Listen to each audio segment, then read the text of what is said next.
chair over there if you want to.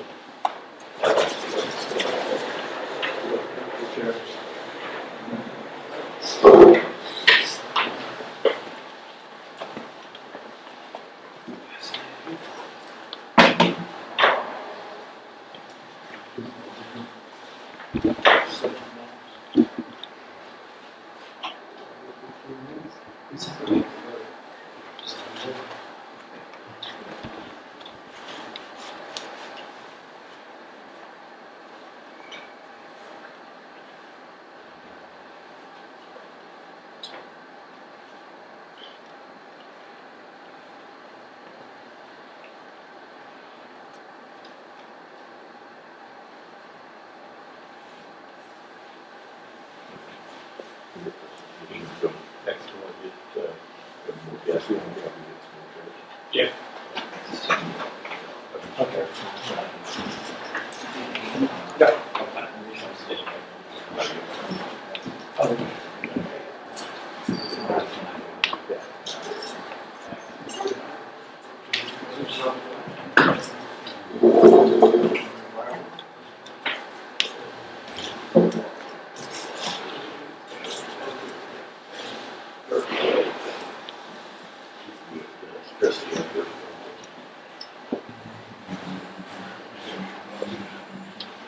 That's a good break down the chair.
I said something to him, he didn't have anything on, and I went, oh. And they realized when I saw you bring it.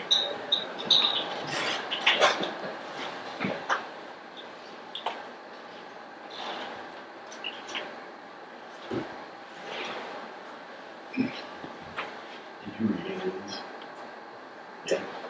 Read some of them. Pretty impressed. Yes, I think so. Yeah. I don't buy you. No. From reading now. Right. And some experience. And some experience, Yeah. yeah. So, Sign I'm excited to be able to look at everything. Good one to talk to.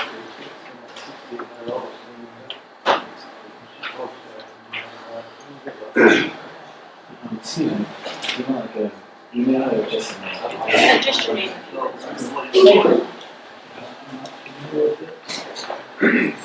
Thanks, Pat. I forgot about your arm. You didn't have your,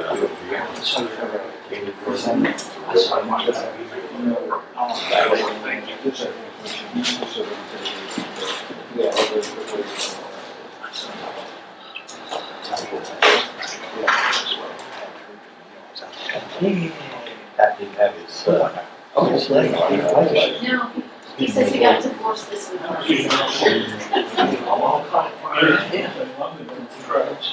Down the track. That's right. What's this for? Hi, Kate. You're welcome, good.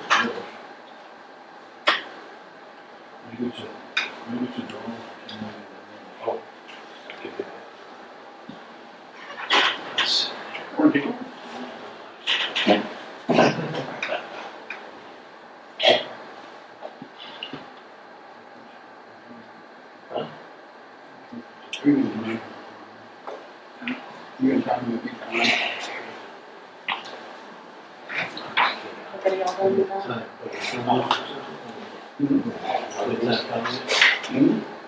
Same way for everybody.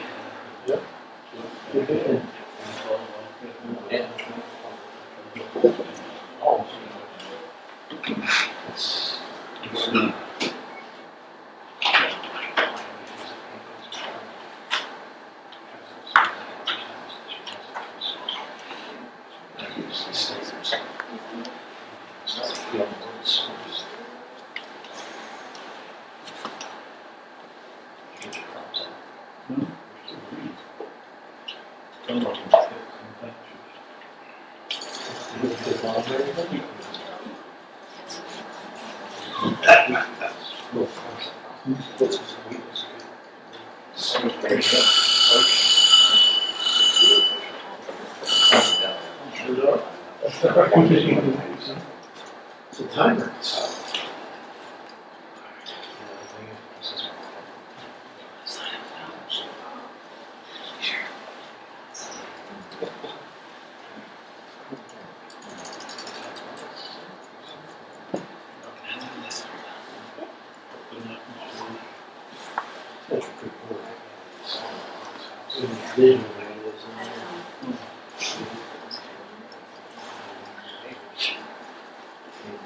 It's only been around the people once, right?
What's that?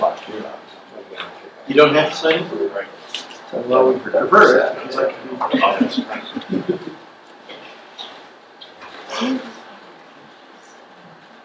well, this list is for people who want to speak, right? Versus- This is for me for the minutes. Okay, that's for the minutes. Yeah. It's all They for. don't want to sign it or dump it.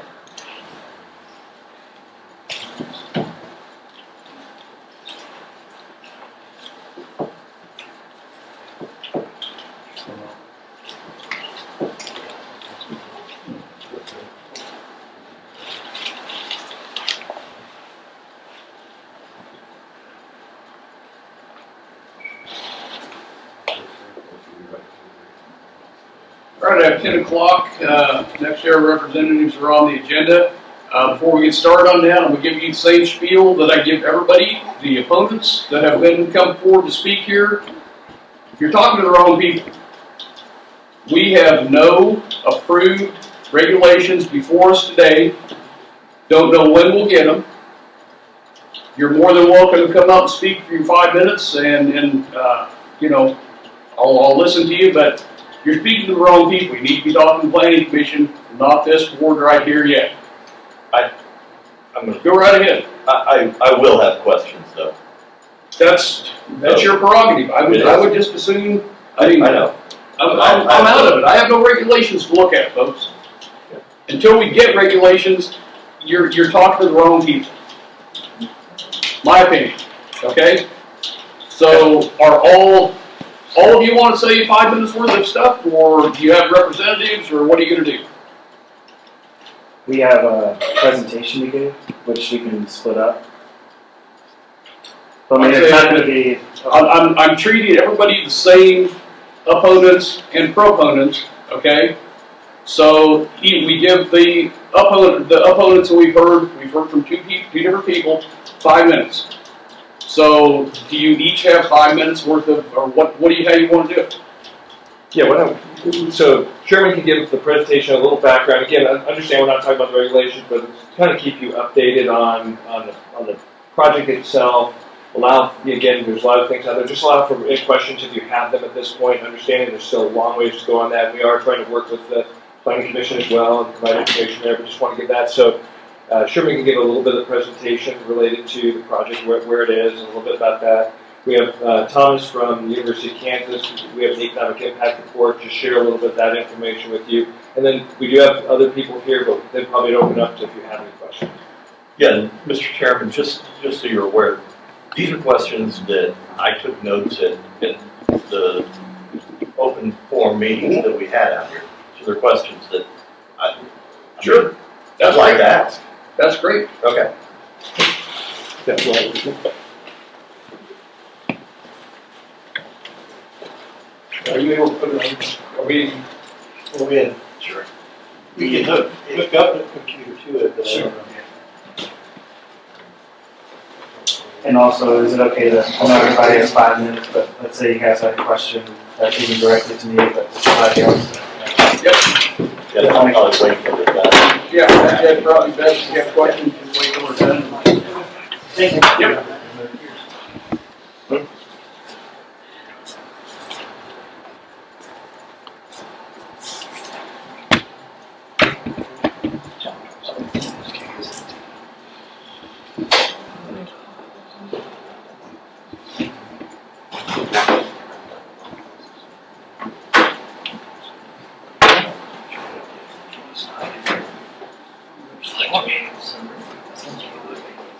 Yeah. Many light up.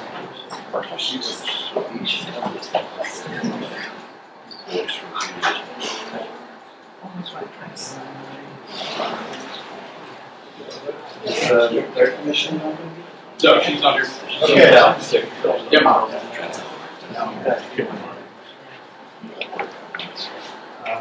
I guess is it okay if I stand, Sure. talk, good? However you're comfortable. So Mark is the chair, so. Yeah, however you're comfortable. That's fine. Okay, thanks. Good evening, guys, or excuse me, good morning, guys. It's been a day already. My name is Sherman Burnett. I'm the lead developer for Jeffrey Solar. As Alan stated, this is Thomas Becker from Kansas University's Social and Economic Impact. Alan Anderson. We also have a couple of guys in the back, Joe Talavera, Enrique Del Moral, and we also have Brandon Smith back here from Environmental Engineering. We're here to give one, an update, two, an opportunity to if you have questions. Hopefully we can answer all of them, if not, at least be able to answer. And number three, just to say like, hey, we want to work with you guys, fully understand that it's still in the planning zone where the ordinances are, which is cool. But want to be able to at least give some information. First, in case you guys didn't know, we're NextEra Energy Resources. We're the largest energy generator of wind and sun in the country. We have a very strong presence in Kansas. 2,700 megawatts is currently being generated. We can't see the screen. Just keep going. Okay. 2,700 megawatts of energy has been generated into the state. We have invested nearly $5 billion into Kansas already for over 2 decades. And currently we have 12 wind projects in operation all through the state, but we have a few in development as well. Next we'll talk about the project a little more. We want to give a quick background. So this is currently the outline of Jeffrey Solar. It's supposed to be we're proposing a 500 megawatt solar energy project. Currently, right now, we're proposing to start construction in winter of 27, which will also be the beginning of 28, and we're planning to connect with Jeffrey Energy. For context, we are also asking for 5,000 acres as an acreage cap. This would all be encompassed into here. Okay, came back. We say that to say that even though this layer may be bigger than what you guys expect, there may be lots of exclusions, there may be lots of areas where we can't build due to landowners. Maybe they don't want it a certain way, or maybe there's certain trees in the way, there's not environmental impacts that we have to account for. So, but we were proposing that. Here are a couple of community engagement things that we've done ever since last year. Again, I know I've been newer this year, so forgive me as I've been a part of the last two, which is the planning commission hearings, 1 and 2 on the 25th and the 2nd. But some other things we've done, there's some public informational sessions and mayors quite a few times. We also made a donation for Delia's baseball team. We also had a community dinner in Delia as well. But we do understand there needs to be a bigger impact into Delia and to the whole county. So we'd like to be next. Thomas can talk a little bit more about the economic impacts. So, my name is Thomas Becker from the Institute for Policy and Social Research at the University of Kansas. My co-authors and I found that the project over both construction and operations will create about 3,200 job years, which is one job held for 1 year, and about $153 million in labor income, which is all forms of employee compensation, as well as about $491 million in value added to the two-county area. Mind you, most of this is to Jackson County. We included Pottawatomie County because a portion of the tie line goes in there. Next slide. On the tax side, we found that there will be about a $136 million increase in local taxes, the vast majority of which is from contribution payments and then property tax payments made by NextEra. But there will be about $5 million in other local taxes from increased economic activity associated with the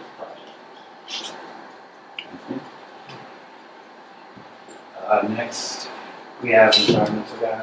We're just sharing all of this. Sorry, my name is Brandon Smith, and I live just next door in Colorado. I'm the environmental manager for the Central region. We start off by, we don't just go into a site and just build wherever we want. We do extensive due diligence surveys, meet with various local, state, and federal agencies where needed. We always call it the ABCs of environmental, so aquatic, we look at wetlands, streams, floodplains, anywhere. Anything that's protected waters, stay away from those. Biological, we look at all the wildlife, vegetation, native intact prairie, we're concerned about that. And also do the cultural resource surveys that are located, make sure that we're staying away from anything sensitive. Also, we call it the human environment, so it's that layer, making sure that we check our boxes across the board. So,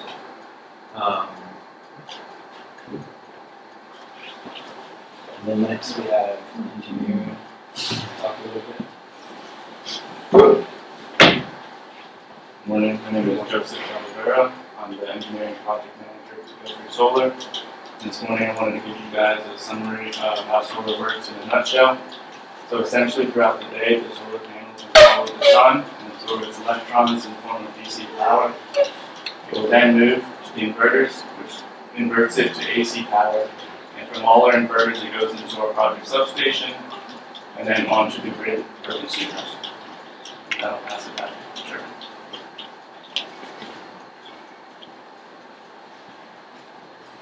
In saying all that, we'd love to work with you guys in the planning and zoning. Fully understand again that the ordinances are with planning and zoning, but just wanted to share some information of a few things that we know for our project will be challenging For one would be the 2,000 acreage cap that's currently proposed in there.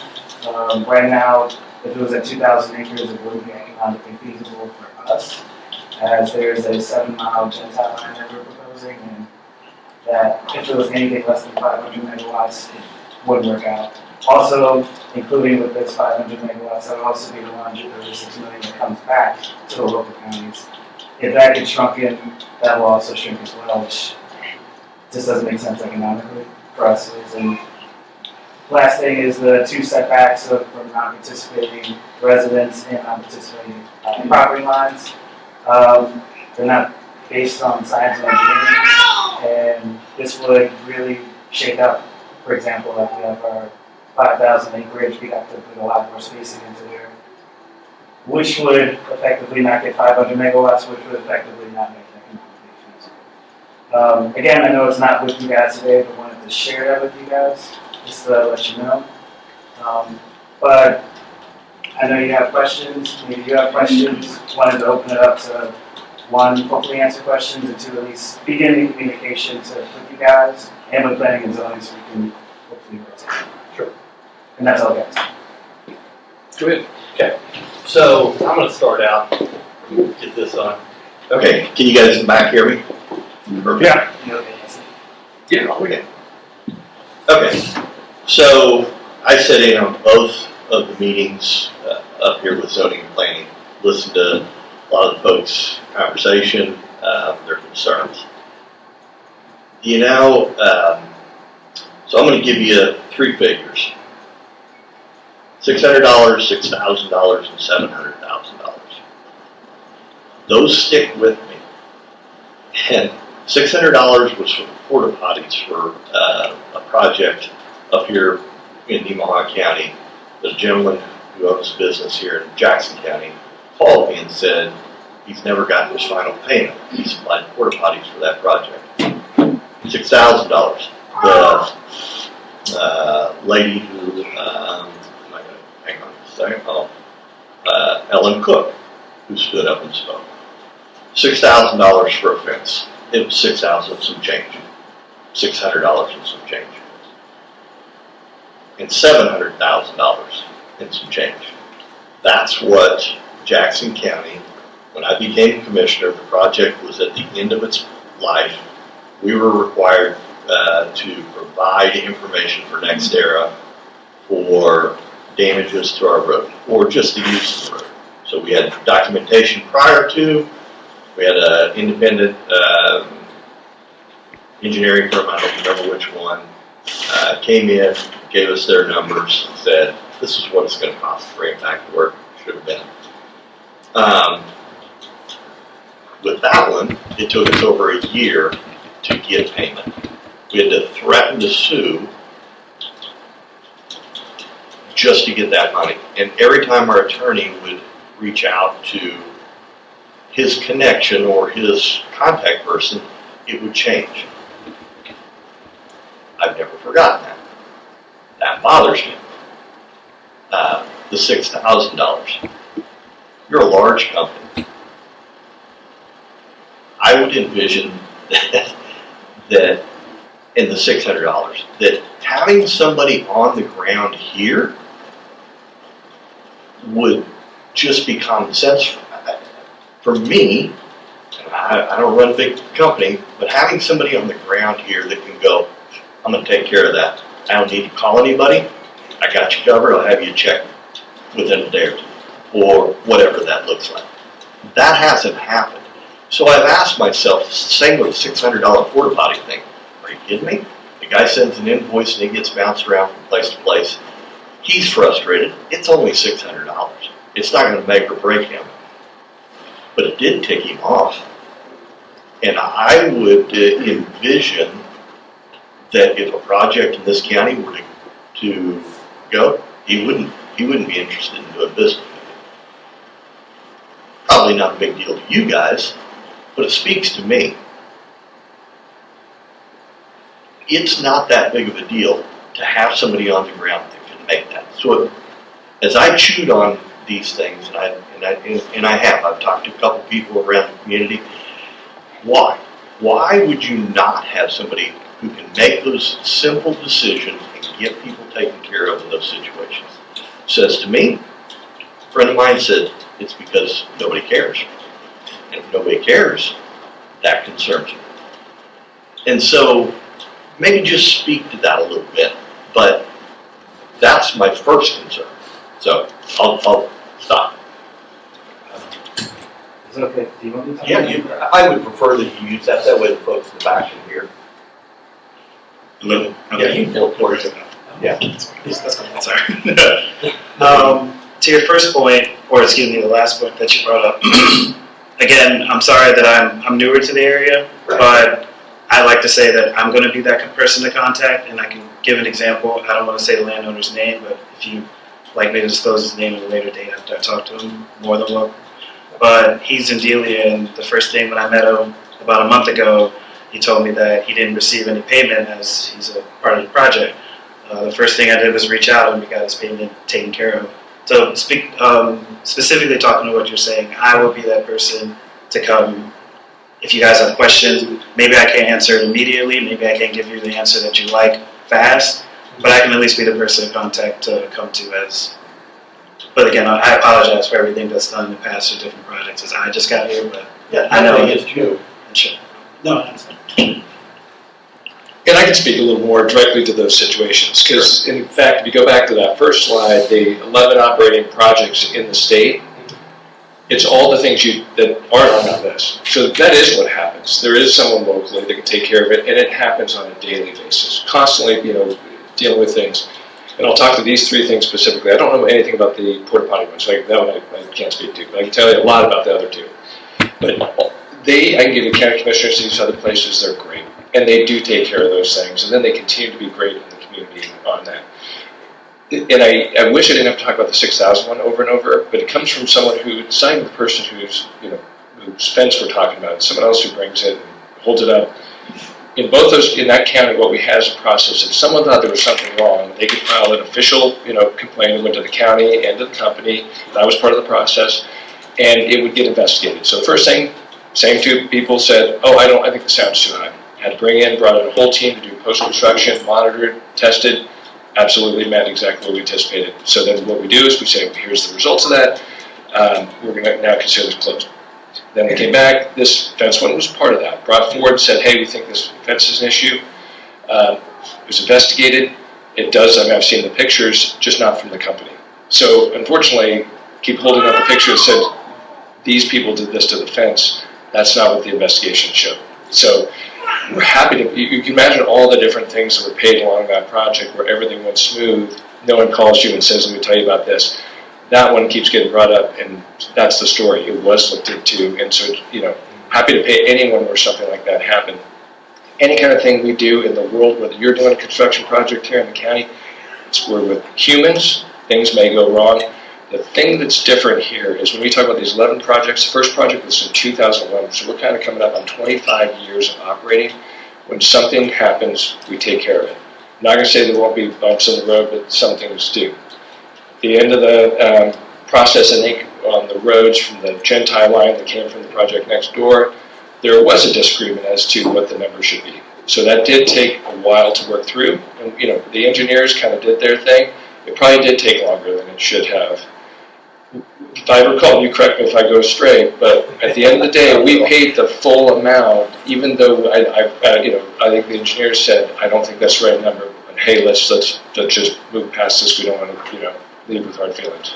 Yeah, I guess I'll disagree with you a little bit because it was frustrating every time we sent documentation and we paid our attorney to do this. Yeah. It was, we got a new guy, or we got a new gal, and we had to chase him. To me, having somebody come in and sit down in that chair and go, okay, let's work through this. Big difference. Yeah. So. No, I think that was part. There was change over there, so that's why I'm fully acknowledging that. At the end of the day, again, with 25 years, I'm not going to say everything has gone as quickly as it should. Sometimes you have changeover, but when you look at the whole decades of history and you go to these different counties, the overall arc of that story is absolutely take care of those counties. And again, fully acknowledging you're right, that did take a little longer than it needed to. Thank you. Okay, next question. can you provide any of these slides, the document in a printed form for us at some point? Yeah. Do you have the ability to do that?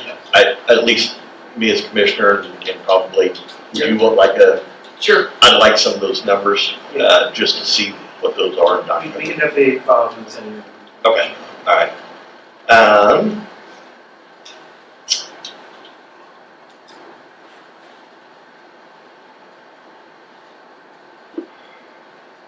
So, had a conversation with a gentleman who I respect.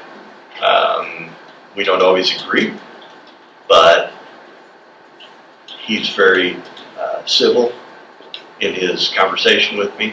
He gave me some numbers. One of the things that I question is why we're not having a conversation, or we're not willing to pay non-participating landowners for if their property goes down in value because of a facility like this. And I know that you all have said that just doesn't happen. He gave me some information. I've looked at that, and somewhere between 5 and 12% are some of the numbers that have been thrown out there. So why is that conversation not being had? So the first part, I'm happy to look at. I'd be very curious what information shows that from an economic impact. Because Well, go ahead. well, because so my other role is I'm a professor at the University of Kansas School of Law, and I teach an energy law class there. So one of the things I always stay up to on the latest reports and all these things, whether it be property values, whether it be, I can tell you, I can go through all the health things, which I've got a report here I do want to give you on that. I don't, that doesn't track with the reports, but I'm interested in seeing that. And so that's the first part. We also take just the wind projects here. We have about 51 projects in the state, 25 years as I mentioned. It's never happened ever. We've never had a single dollar diminution value based on a renewable project in the state, period. And I can show you that where that's every assessor, where every project's been located, has verified that. Both we've done it, a couple other have done it as part of reports. Reno County did it as part of their assessment. So, we have that history. Then I'll let Sherman talk specifically, but generally, people who are next to a project are offered a chance. It's, for something to kind of have a participation agreement, whether or not it has infrastructure. So that's not uncommon for that to take place. So I'll let Sherman talk about that. Yeah, I have a friend of mine who lives in Wabunsee County. No, yeah, Wabunsee. I think there's some wind down there. Osage. Yeah.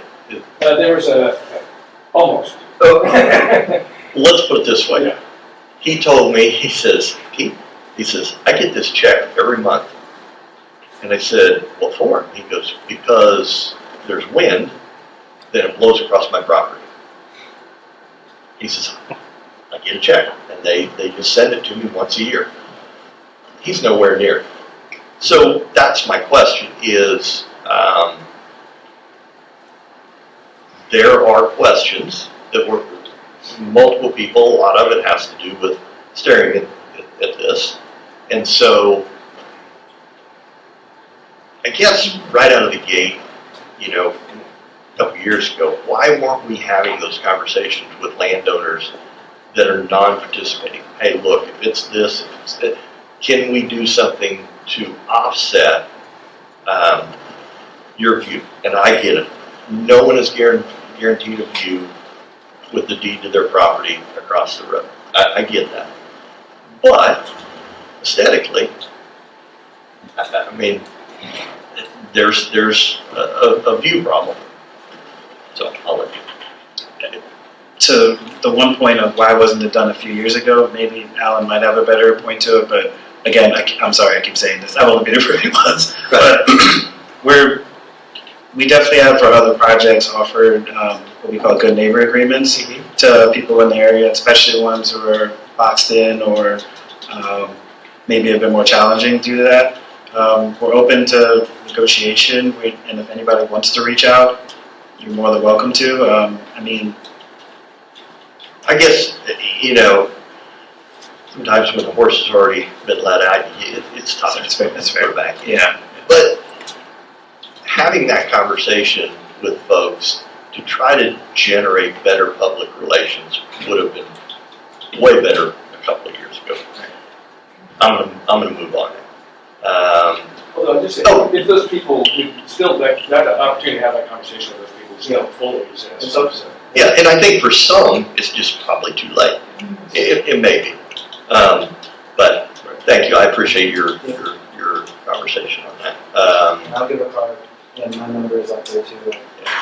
Anybody wants to reach out?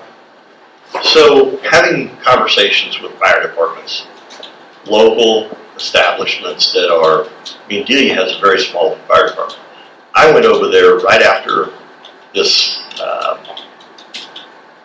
came to light, and I had a conversation with their fire chief and met with their fire department. I said, look, you guys got to put together some information. You've got to figure out what you're going to need, all these kinds of things. But honestly, I mean, that should have been a conversation that you guys should have been having and saying, if you need training, here's where we're going to send you to training, because you need to have some specialized training. You need to have specialized equipment. They have a very small department. Their building isn't even big enough to hold all their equipment. Now they have an issue with water, which isn't your fault. And I've had conversations with their city council about their water issue. That's a whole other thing. But having that conversation with local fire departments, bringing them together, our fire chiefs all get together usually once a quarter, and get together and have meetings together, because a lot of it is mutual aid. Wake response over to Delia, Wake response over to Bayetta response. Even with tribal, I think those conversations should have been had much, much earlier to give them an idea of what a grass fire would look like and how that would affect them. That hasn't been done, to my knowledge. No one has met with them. So it's my understanding that actually one of the NextEra, fire safety people did come to that meeting. I think it was that quarterly. Yeah. Yeah. Again, that's not the same as reaching out to Chris Gordon and going, Chris, I want to sit down with you, and I want to sit down with your other fire chiefs. You know the people on the ground. I want to have a conversation. Yeah. I think there has been reach out, and here's from a process standpoint. That will continue to take place. So the first big picture item is there is no special equipment needed. There will be an emergency response plan and fire season plans as part of any kind of project, which includes meeting with them, training ahead of time, and then annual training thereafter. So that will, there has been some initial, there will continue to be, and there as part of a project would include both a formal plan and that training. And again, could there be more at the beginning? I'm not going to say you're wrong, but there will continue to be. And the big picture is there's nothing required from the special equipment or processes. The fire department would not be asked to go into the project area to do that. What they would do is they would maintain, there's actually already a break, they keep a break for fire. How would they put the fire out though if it's in the middle of it? They don't. If it's in the middle of the project, you let it. I'm sorry, I don't mean to interrupt. So that doesn't calculate. No, I understand. So what you have is, with a solar project, you have stuff that is really not combustible. You have things that don't, so what you have is grass that's a type of grass, native grass that's maintained at low, that's not the type that burns well. They keep a perimeter around it such that fire couldn't go out of it. So if fire starts within it, the system's is de-electrified, so there's no addition, there's nothing that could fan that flame beyond that. So then you let NextEra take care of their equipment. We wouldn't ask the fire department to take care of the equipment in there. It's to make sure a fire doesn't get outside of it, but there's already a break to also assist with that. It's really more, it's just general prairie fire.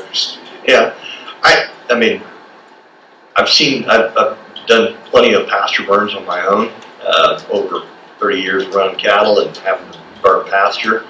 And I'm telling you, the wind gets up and you've done your due diligence of mowing and doing a back burn. It doesn't always work that way, because when the wind kicks up, it gets to jumping.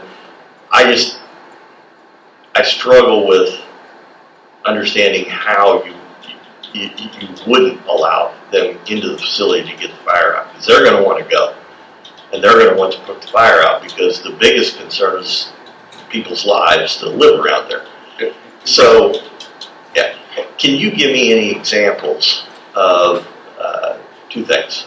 Facilities that either you deal with or you know of that have either had fires or tornadoes? Surely in all the projects you've had somebody that had a tornado.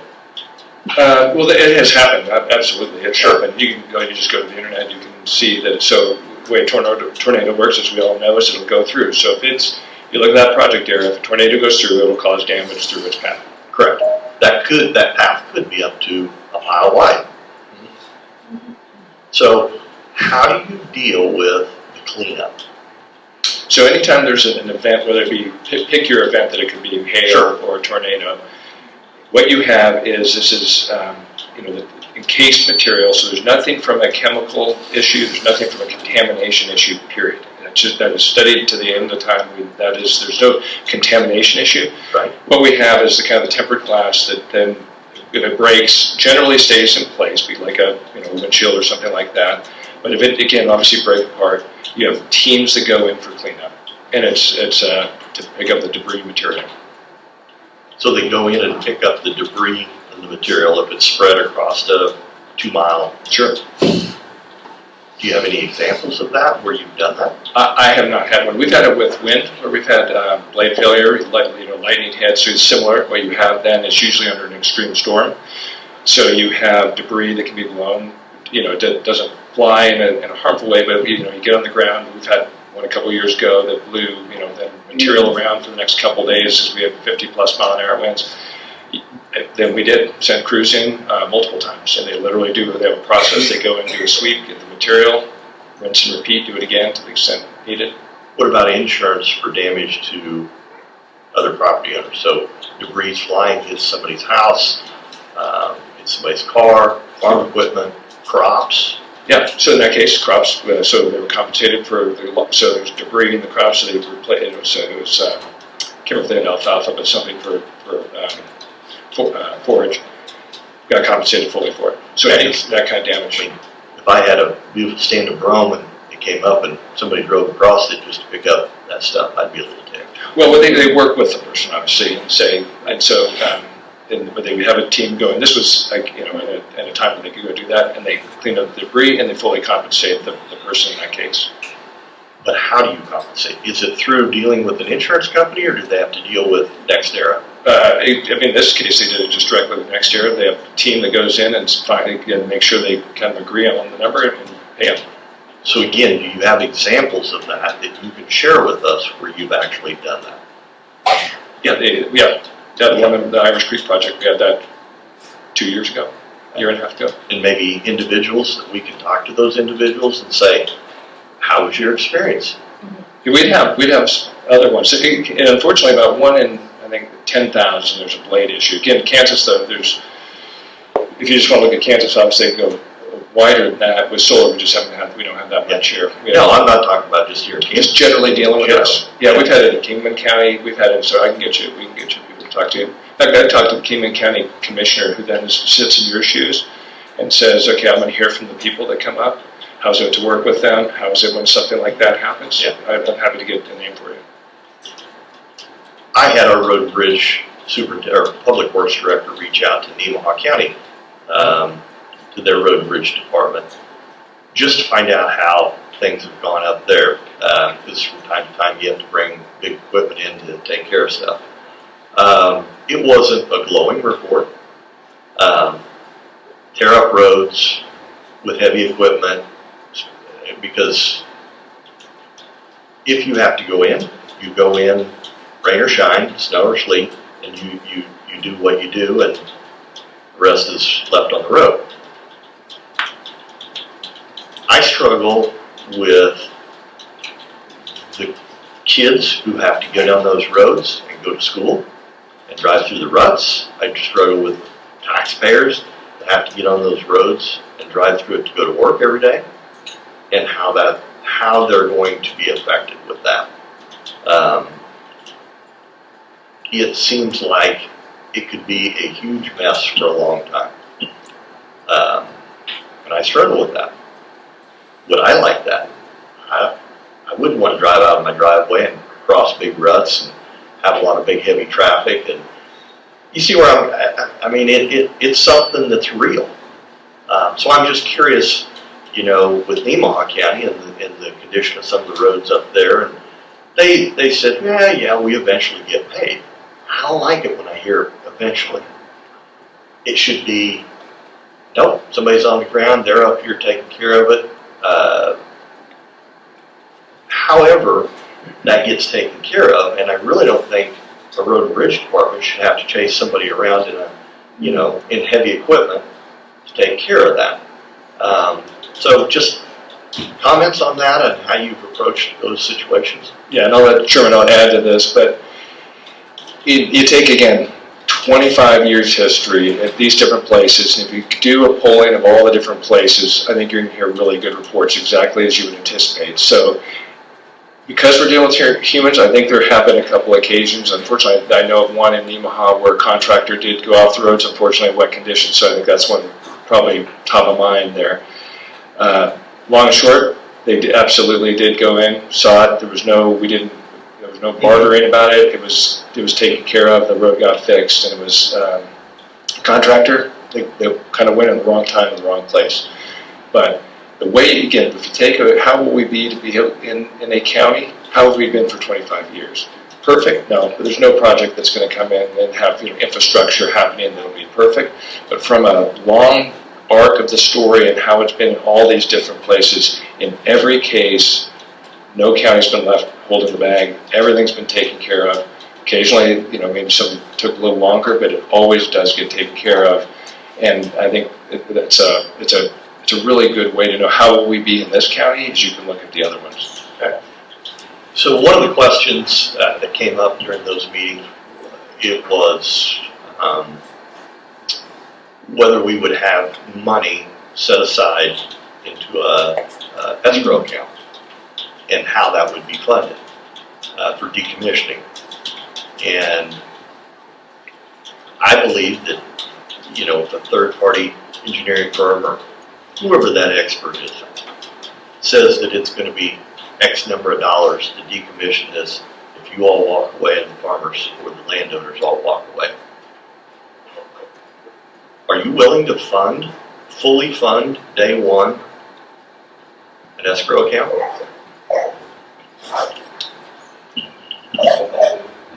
And by escrow account, do you mean cash escrow account? That means cash. Okay, so That means if it's $10 million to decommission it and taking it all out and make it look pretty like it was, are you willing to put that $10 million, $50 million, $100 million into an escrow account and let it sit there with a third party holding it so that if this happens, all we have to do is go get that money? Yeah, so the first part is I do think it's important that you have security in place. It's never happened, but in fact, it'll probably be the only thing in the county where you have a security in place that if the person goes away, it takes it down. So this will be your most secure project you're going to have. That'll be the first thing.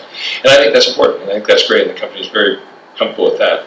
It's the methodology. What do you do? Do you do cash or do you do something else? The first part is, I'd say on that, is just having cash sitting there is really inefficient. That's the first part. I don't think that's, you don't do that in very many places, and I'll tell you why we don't need to.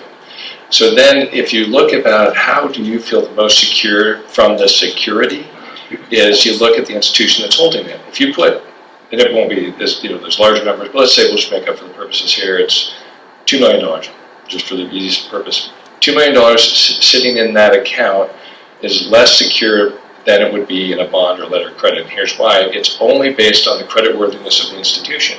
If that bank, you've got a local bank, it's probably less creditworthy, not that it doesn't mean it's uncreditworthy, but less creditworthy than the bond. If that bank goes out of business, you've lost that cash, we've all lost that cash, versus if it's on a bond at a higher creditworthy institution, you're safer with that bond or letter of credit, but we don't have the waste of just having cash sitting there. So the purpose is you need to be secure in the most appropriate way possible, and what I'd suggest to you is having cash at a bank is actually less secure than a bond at another institution that's more creditworthy. Cash in the bank makes me feel good. Just from a risk perspective. I'm just saying. Yeah. And I think that's part of the thing here in the community is that there is this fear of large company, and I go back to some of these things, not on the ground early, not developing relationships. At any rate, Although I've been here for years, and we're trying to make sure, again, so not perfect, but try and make sure. I understand what you're saying. I know, different than what I'm talking about. Okay, I'm gonna hit on, the 2,000 acres. We, as a commission, we developed a template to go to our zoning and planning. That's what they're working with. 2,000 acres, that's it. So you're telling me, I mean, here today, and these folks that are listening, that if it's only 2,000 acres, it's not a doable thing It's not economically feasible for the project to go. because of the build out of transmission lines? Correct. The other part's that, So that's the first part, is because this project is competing against, when you think about off-takers, the utility, for example, or whoever that may be, with projects elsewhere and based upon what that customer wants. So it's not as if we can just say, well, we'd love to deliver that at this price, but we'd like to instead give you this. They say, great, that's thanks. We'll just go to Nebraska, or we'll go to another project in Kansas. And so this project, if you put that kind of this condition on it, where you make it where it's just so much smaller with this Gentile line, it just doesn't they'll just say, no thanks, we can go to another project. Or they say, so either of this will get you, or no, we need 500 megawatts, and if you only have that, we just can't make that work. So it's not as if we can, compromise and just say, oh shoot, we'll just do a smaller one. The customer says, no thanks, not at that price, not at that size. I drove up to Iowa, looked at your project up there. It started out as 2,000, 2,500 acres, I believe. Why was that one able to go that route? You're saying because the initial expense? I don't know. There could be a multiple set of reasons. Like, for example, this one is a very large Gentile. Also, a lot of money is coming back to the community, so it's more the economics to it. That one could have been, hey, we proposed 200 and expanded. This one isn't the case. This is like 500 megawatts makes the project go. Okay. So you talked about the money coming back to the community. So let's talk about that a little bit. How do you generate a number when you all sit down in your room? How do you say to a county, okay, here's what we're going to give you as a county, a payment in lieu of taxes, not all the fluff that goes with it as far as what you potentially would create in your economic report. What does the county, if this was a natural gas or oil, we know how we would calculate that. So how would you calculate this? Is it by the megawatt? Is it by the number of panels? Is it acreage? Well, first, if it's natural gas or oil-fired generation, it'd be zero, because they would not pay any tax for 10 years, period. Right? All sources of electricity generation are either 10 years, or in the case of some natural gas, it's 12 years. So it's actually not a payment in lieu of taxes, because that is usually only associated with a program where the county has discretion of whether or not to give the. It's a donation. It's a donation. It's right. Yeah, that's right. So that's the first part. My guess is, so like farm equipment is lifetime exempt. Oil and gas, wells, lifetime exempt on many of them, not all of them. And If it was a nuclear facility like in Hot County, I think that's 10-year exempt. but after that, they've made bank over Pot County. Well, yeah. So I mean, their schools want for nothing. They're Great roads. Yeah, great roads, great. Yeah, they have it all. How do you calculate this project?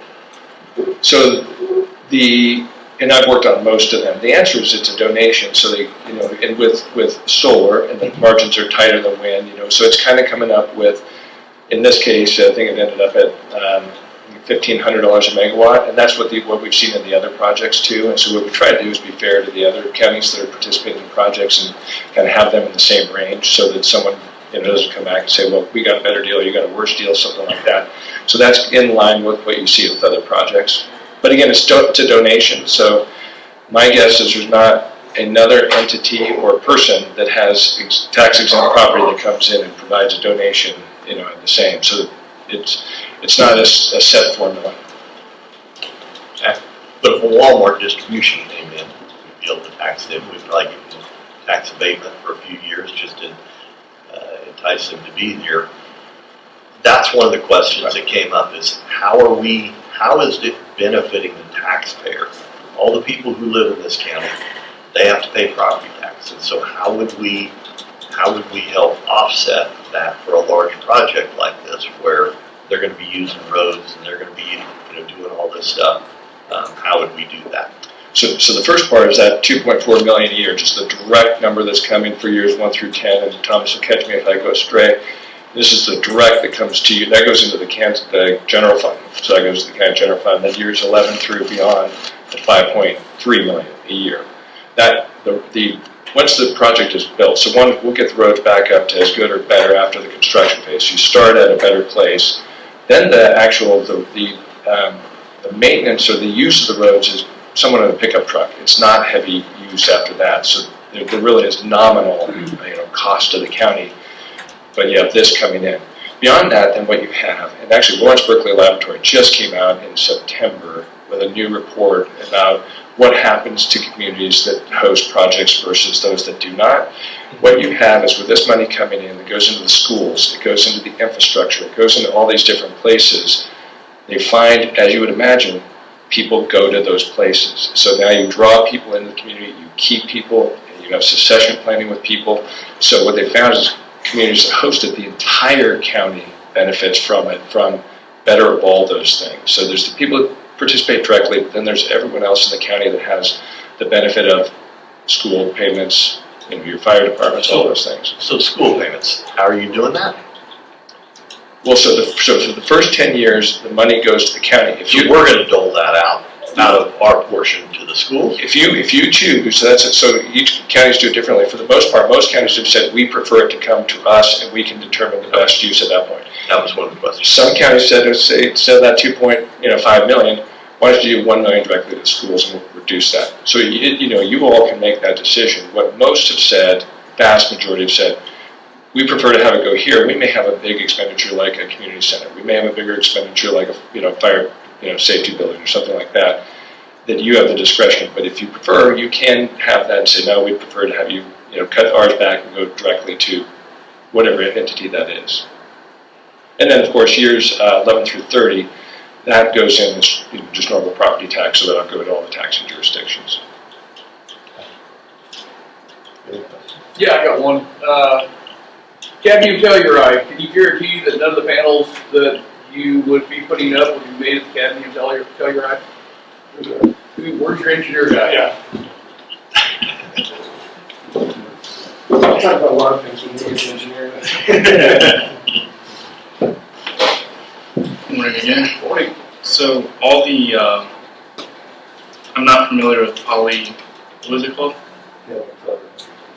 All our panels are made of crystalline silicone across the board. So I've never heard of that being It's very popular in panels. solar panels, especially coming out of China. We do not use panels out of China. Okay. That is Okay. That answered that question, because that's one I've been asked about many times, so. Okay. Yeah, I want to make sure I'm clear on this thing here. The construction phase, you've got about $1 million that's going to someone other than the state of Kansas. What's exactly the $480,000 NextEra contributions of property taxes? What is that? What's the methodology that is paid for? I mean, those are the pilot payments, There you go. contribution payments, and property taxes in the years 11 through 30. So those are direct from that. Construction phase. So, well, first year, first annual, first line there, 480, that's just pilot, right? Right. Source of that is total pilot. Second one, local activity, 353, what's that? So that is things like sales tax on stuff that construction workers purchase. That is personal property tax, this is the follow-on effect of all this economic activity going on in the county. Okay. Can we open the door back up there so that a little circulation there? Thank you. So the third column there, 165, what's that? So those are local taxes, but they're outside of the two-county area. So if I were commuting from Topeka, if I was from out of state originally, but came to the state for the project and were commuting out of Topeka, I'd be paying some sales taxes in Topeka locally. So it's just local sales taxes that are in counties besides Jackson and Coleman. Okay, so Was there some trick to this mic? Well, turn it off. Yeah. Well, and correct me, what I understand what you're saying is that for Jackson County alone, we're getting 480. We're getting a portion of 353, probably weighted in our favor, I'm assuming. Right. Because Potawatomi County is secondary. Yep. And then 165 is going to somebody else. Yeah, that's right. Okay. So the reality of that is that, and it's sales tax oriented, it's not property tax. Well, so mostly in the construction phase, it's sales tax oriented. In the operations phase, we're assuming that the operations employees live within county, and so there would be some personal property tax associated with that. You have people moving to the county, there should be a vehicle property tax. Well, so we have the operations phase first 10 years. The number of contributions goes up quite a bit. Is that just another pilot function? Yeah, that's the same pilot. So I know that these figures are kind of in flux. When we did this study about a year ago, we annualized what was at the time considered a one-time pilot payment during the construction phase, and then we got an annual figure for that first 10 years operations. Yeah, assume there's a part of the donation agreement is done, there's one at the beginning of construction. Okay. And then starts unusual. Well, did that raise any other questions? Because I got the answer I needed on that one. The other one was, and this is pretty vague, but has NextEra been in touch with the tribe about this project? Yes. In what way? They have a whole tribal relations team that is so I'm not part of those communications, but they have communications with the tribe. On any project, they actually, it's pretty remarkable what they do with tribes. And it's not just the tribes who are currently located, they actually communicate with tribes that have a historical history with the area and do all sorts of cultural resource assessment and everything else. In this case, they have had communication with tribes and will continue to have that. Is the project we're talking about here, you and at least your understanding that it's outside the reservation, right? Correct. Has the tribe indicated to you that they claim jurisdiction over this project? I'm not part of the tribal team. I've heard that. You haven't heard that? I'm also very nervous. Well, and I'm just trying to figure out what have you guys been apprised of the fact that they have a franchise law? A franchise law. That they're saying they're going to control all, I guess, would be utility lines throughout the reservation. They can use them, shut them off. No, I haven't been communication with other relation to that at all. Well, we just had some communications about that, so we wanted to see if they'd been in touch with you. We told them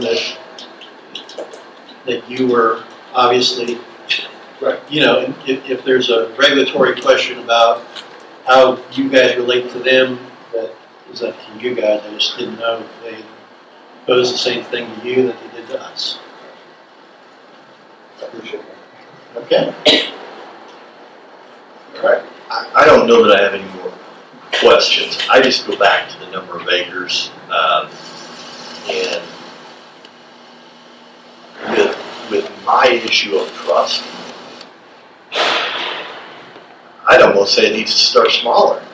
You know, when you have a trust issue, the only way to figure out whether somebody's doing a good job or you can trust them is you give them a little. And if they're entrusted with a small amount and they do well with it, then you can trust them with more, right? That's where I'm at. I really struggle with some things that I've seen that just bother me. You know, we can go into all the, you know, the noise and all the other scientific crap, but not crap, but you know what I mean.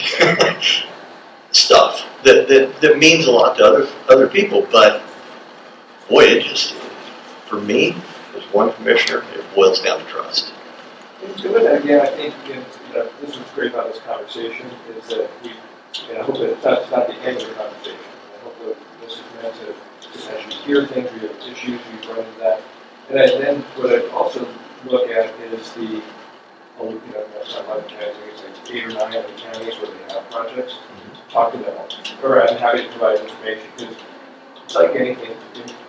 If you hear one that isn't quite enough for that extent, I'm happy to do some, you know, show you where all the projects are and have communication to those folks to say, because I think the best way to find out how we'll be here is how is it in these other places. Again, I'm happy to talk about any of those specific ones, but Sure.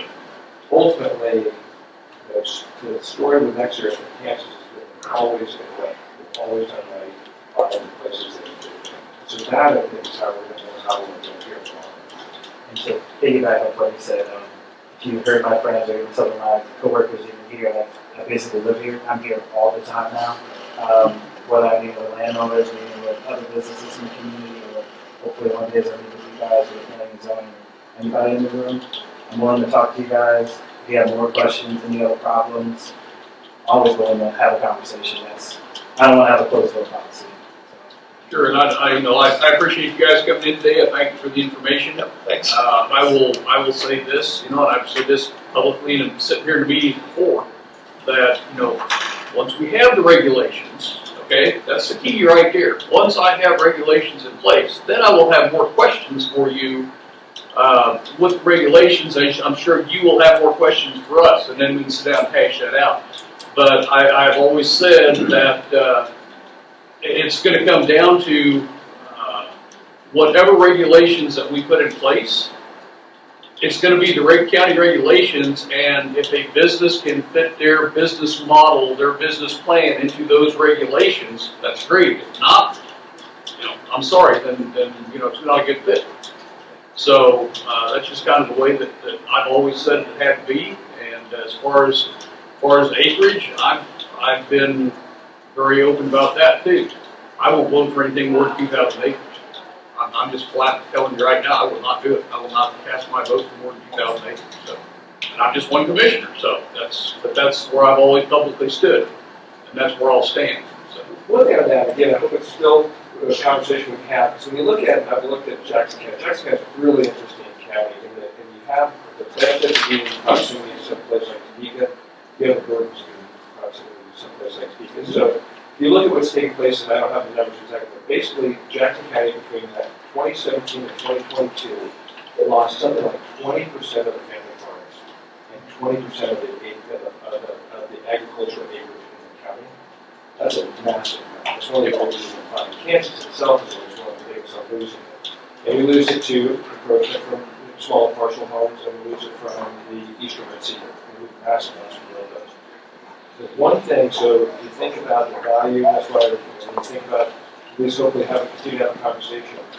The one thing that will preserve that acreage for the long term is the solar project, because it is a long term, but temporary use. At the end of that use, 4 years or 3 years, when it is, that's the land that will be preserved to go back into agriculture. It's easy, the grasses, the soils will benefit from it. So the protection of the agricultural lands, there's going to be nothing better than that than solar leverage. So again, I hope we can continue the conversation on that and how it can benefit the county, both from the economic, but also from the agricultural land perspective too. Sure. All right, I appreciate it, guys. I don't have any other questions. And I have a report, we didn't get into it because, obviously there's some time. It's from Dr. Christopher Olson, one of the world leading health experts on that. He goes through the different things and the issues that come up. I'll just leave this with you Sure. all. It's kind of a nice reference. All right, We'll leave it with the clerk. I have a couple of copies of our economic impact study too. Okay. Yeah, that'd be great. That's great. Thank you. Should I leave a card too for you guys? Yeah, I don't believe you had one last time. I did not see you. Yeah, I remember you. Cool. I'll leave those. Perfect, thank you.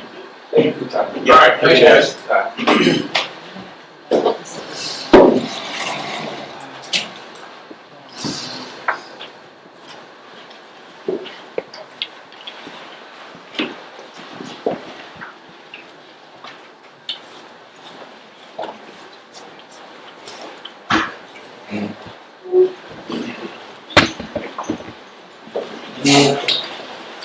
Todd, I believe you're. I am up. Gloria.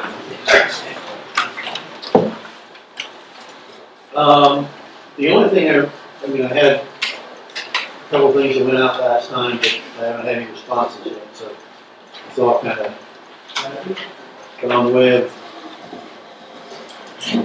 no change on some of those things. The only thing I really had that was something we can act on is, you gave me the Potawatomi ordinance, I looked it over and I checked the sites. On the speed limit. Yeah, on the speed limit, that's right. And I looked at the statute again, and I was all concerned about whether or not you needed an engineering report, and then I read it again, and subsection H of that statute says you don't need an engineering report, with or without. So we're clear on that. I think the thing that kind of hung me up is, this defines or separates out unpaved roads from paved roads. I don't know if you saw that. And that was the question that kind of held me up a little bit on just redrafting this and putting it forward. In the sense of, are you guys making that distinction in this one or not? I think that we need to, don't you? Well, I'm trying to think. I mean, 25 mile an hour on the paved roads that I know of in the south end of the county, I'll be plenty fast enough. Yeah, So I don't know that there would need to be a distinction. All roads, hard surface or not. I believe if you do not make a distinction between